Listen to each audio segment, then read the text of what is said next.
नमस्कार दोस्तों, मैं मोहित खरोटिया एक बार फिर से आपके अपने चैनल टर्न ऑन हिस्ट्री में नई कहानी लेकर आ चुका हूँ। तो आज की हमारी कहानी है दलाई लामा जी के ऊपर। शांति के क्षेत्र में अपना लगातार योगदान देने वाले दलाई लामा आज पूरे विश्व के लिए बड़ा उदाहरण है। शांति के लिए दलाई लामा ने कई ऐसे सराहनीय काम किए जिस कारण उन्हें नोबेल पुरस्कार से नवाजा गया। दलाई लामा तिब्बत के 14वें धर्मगुरु हैं। इनका पूरा नाम लामो खोडक है और दलाई लामा नाम से विश्व में विख्यात हैं। दलाई लामा तिब्बत के आध्यात्मिक गुरु और वर्तमान में तिब्बत के राष्ट्राध्यक्ष हैं। दलाई लामा का जन्म 6 जुलाई 1935 को तिब्बत के ताक्सतेर क्षेत्र का एक ओमान परिवार में हुआ था। दोस्तों, बात करें इनकी परिवार की तो इनके पिता का नाम चोक्योंग त्सेरिंग और माता का नाम डिकित त्सेरिंग है। दलाई लामा के वंशज करुणा अवलोकतेश्वर बुद्ध के गुणों के रूप में माने जाते हैं।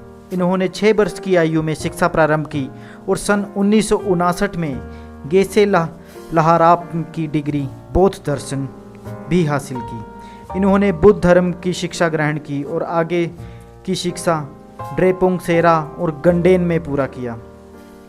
दलाई लामा ने अपनी शिक्षा की शुरुआत 6 वर्ष की आयु में की थी और 23 वर्ष की उम्र में 1959 में मोलम जोखांग मंदिर लहासा में फाइनल परीक्षा दी और बौद्ध धर्म में पीएचडी की है। सन 1949 तक चीन तिब्बत पर हमले करता रहता था।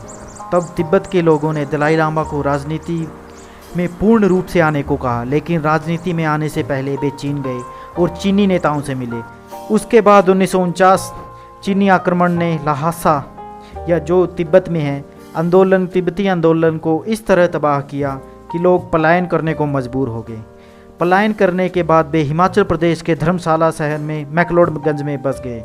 चीन का तिब्बत पर अनेक बार हमले हुए और जिससे परेशान होकर लामा ने इस बात को संयुक्त राष्ट्र संघ के महासभा में उठाया। दलाई लामा ने महासभा से अपील की कि तिब्बत मसले को हल किया जाए, परंतु आज तक ये मसला वहीं पे अटका हुआ है।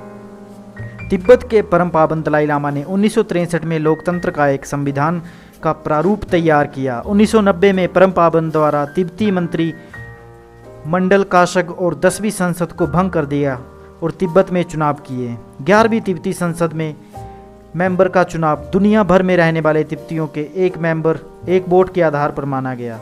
1992 में दलाई लामा ने एक घोषणा की कि जिसमें उन्होंने कहा कि तिब्बत के आज़ाद होने पर वे अंतरिम सरकार की स्थापना की जाए, पर तिब्बत को एक लोकतंत्र में लाने के लिए एक संविधान सभा का चुनाव करना और तिब्बत को एक डेमोक्रेटिक राष्ट्र बनाना शामिल था।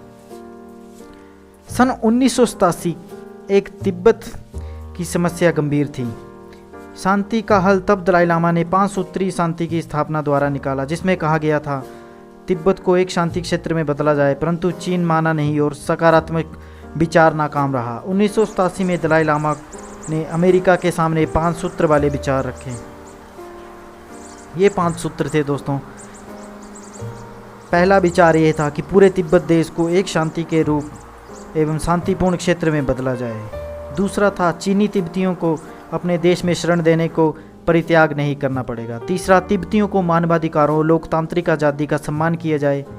चौथा, तिब्बत के पर्यावरण की देखभाल और उसकी मरम्मत की जाए। एवं 5वां था, तिब्बत और चीन के बीच बातचीत होती रहे, क्योंकि चीन बातचीत के लिए मानता नहीं। दोस्तों, आपको बता दें कि हर तिब्बती के मन में दलाई लामा के प्रति एक सच्ची भावना, आस्था और गहरा लगाव है। दलाई लामा हर तिब्बती को एक प्रतीक है। शांति के क्षेत्र में 1989 में 89 में नोबेल पुरस्कार से नवाजे गए। दलाई लामा ने जिस तरह भूमि के सौंदर्य, नदियों एवं झीलों की पवित्रता, पर्वत और समान अडिग रहना, हिंसा ना करने, अहिंसा का रास्ता अपनाना और वहाँ के लोगों को उनके साथ होना आदि है, वह कमाल की बातें हैं। जब तिब्बती लोगों को देश से पलायन करना पड़ा, उस समय दलाई लामा ने अहिंसा का रास्ता अपनाया। दलाई लामा ने हमेशा से ही शांति, अहिंसा, लोगों की खुशहाली के लिए काम किया। धर्मगुरु दलाई लामा ने लगभग 52 देशों की यात्रा की और वे कई देशों के राष्ट्रपति, प्रधानमंत्री, धार्मिक लोगों से और वैज्ञानिकों से मुलाकात की। तो ये थे दलाई लामा जी के कुछ संदेश।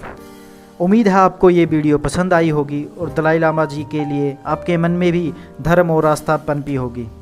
तो अगली बार नई वीडियो को लेकर उपस्थित हो जाएंगे। तब तक के लिए धन्यवाद। चैनल को सब्सक्राइब और शेयर करना।